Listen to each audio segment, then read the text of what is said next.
If you want to go uphill, you can't think downhill. Ladies and gentlemen, if you want to go uphill, you can't think downhill. Raise your hand if you have ever experienced trekking. Me too. I had my first trekking experience when I was doing my 12th standard. I was studying in a town called Karkala, which is about 200 kilometers from Bangalore. And it was a rainy day. With about 11 friends, we started off our journey. This is the first trekking experience I have ever had. All of us remember your first trekking experience or the first experience where you have tried something new. It was a rainy day when we decided to travel and trek a place called Durga, which is about 10 kilometers from Karkala. We took off, it was raining, 5 kilometers by road. We reached the hill, we went around the hill, and after trekking for about 4 hours or so, we felt it is going to rain very badly. And we decided to return because it is a place where you will see a lot of wolves and wild animals. So we did not want to take risk, but it was a random adventurous trek. And we returned back. So I'm sure everybody remembers their first. There are also instances that all your trekking experiences are not memorable. Some are really memorable, some are the ones first or second. I had a very memorable trekking experience when I was doing my MBA. One of my friends, Nagesh, he used to stay in a town called Puttur, which was very close to Kukke Subramanya. The hill which we wanted to trek was Kumara Parvat.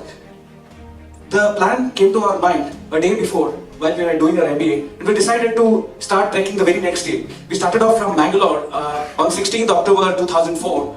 That was on a Saturday, and we started our journey by 9 o'clock, and by around 11ish we were there in Kukke Subramanya, and we had our breakfast, took some food and bread so that on the way we can enjoy our journey. Not to forget, we had some oranges as well, and I remember that because I was carrying those.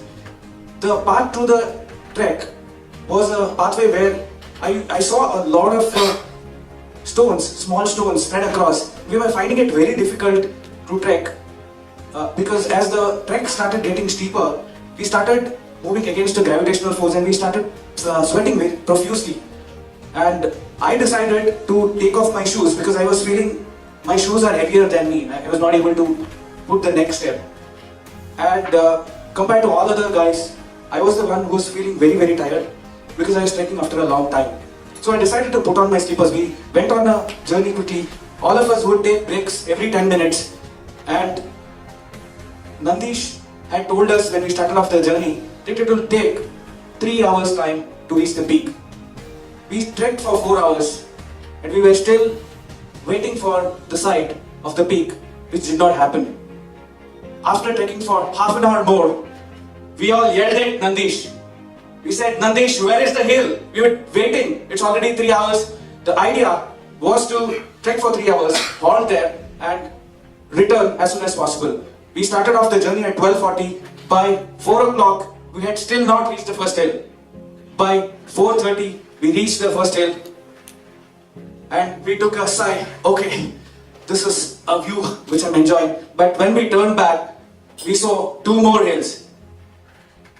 And then the frustration level started getting higher because it was getting foggy. Slowly it was getting darker. We were very tired. It was a place which is very steep to climb, and once your feet starts getting tired and you have some cramps, you don't feel like moving forward.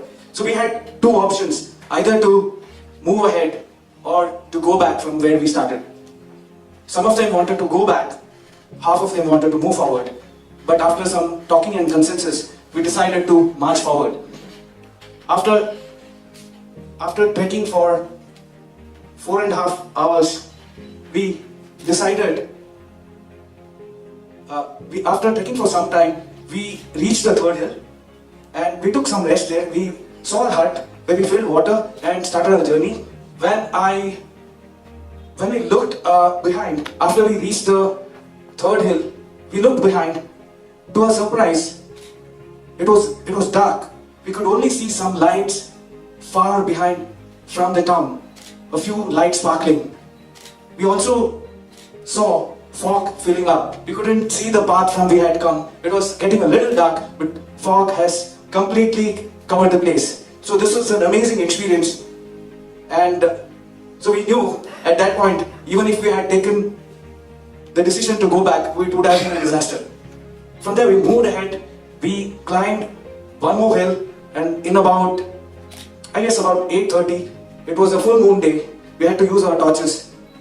We reached a plain where we decided to stay put, and we put on the campfire. We put on the campfire and started settling down.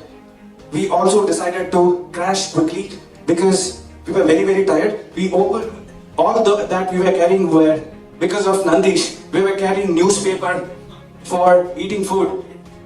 And we opened those newspaper sheets and just put in food. We were carrying some petrol, we put the campfire, we were carrying one blanket each. We were carrying 21 chapatis, 3 each for 7 people. And we were also carrying 2 packs of breads. So that was the adventure we were on. We settled there that night after complaining for a long time, because each one of us had the capacity of having 8 chapatis each at that point of time, and we did not have enough gravy also. We settled there, we slept. By around 4:30, the campfire went off. The temperature on the hill was 12 degrees Fahrenheit to 12 degrees Celsius of Fahrenheit. And all of us woke up. We are looking at each other because we don't know what to do. Campfire is totally gone. We were shivering. We were just praying we could see the first light as soon as possible. 2 of them, by 6:30, 5 of them decided to go for the last mountain. 2 of them did not wake up. Neither they looked at us. They just said, "Get lost." They were sleeping. They were dead tired. 5 of them, including me, I did not have the interest to climb the last mountain because I was also very tired. But with some motivation and push from my friends, we decided to take the final climb. It was a rocky mountain. We all climbed. A lot of them were not wearing shoes. The hands, we were crawling, and our feet, nails broke open, hands, nails broke open, blood was oozing out. But when we reached the top, we could sense the feeling of excitement, achievement, and even though we were frustrated, we forgot those moments for some time. There was a small temple there. We prayed at that temple and decided to return. By 7:30, we were back at our resting place. We had the bread left, 4 loaves of bread each, and decided to return to the starting point. We were back at the starting point in about 6 hours from then. And when I think of this journey, at that point of time, I had gotten very irritated because there's not enough food. The planning was worse. We got pranked by our own team member or classmate, and I felt I would never trek again. But ladies and gentlemen, if you look back, what if life plays a prank on you, just like my classmate Nagesh has played on us? We had 2 options when we climbed the first hill. Either to continue the climb or to return back.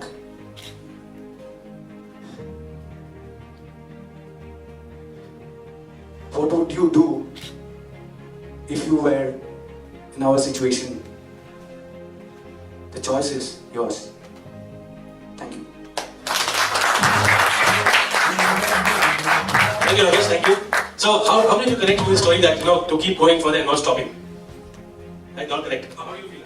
I'm feeling better. It was a long story. I didn't know, and I decided to ask people to close their eyes and imagine the trek. But I felt it would be a disaster because she had already created a healing environment. I didn't want them to sleep off. Okay, good. It was I felt I could actually I did not think I would cover the whole story. The maximum amount of the story which I had written that I should share, I was able to share that, and I feel very grateful that I was able to do that. Thank you so much. Awesome. So I think it was good and great. So please give it up for Nagesh. Thank you. I'm a man.